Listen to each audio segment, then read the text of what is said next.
Bai Liang is a Southern Thai favorite, easily found in local markets for just 10 to 20 baht per portion.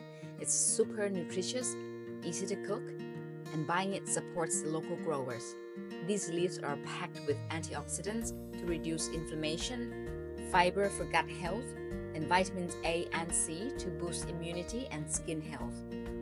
When prepping, only the young, tender leaves are used. Just touch them, and if they are soft and tear easily, they're perfect. To make Bai Liang Pad Khai, I start by heating a tablespoon of rice bran oil in a wok, then fry the garlic until fragrant.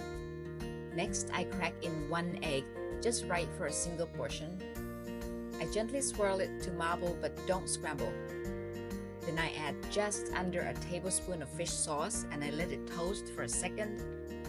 Some people mix fish sauce, soy sauce, and oyster sauce, but I like to stick to the old soul of Thai cooking, just fish sauce, which brings plenty of umami flavor and lets a natural taste of Bai Liang shine. Now in go the leaves.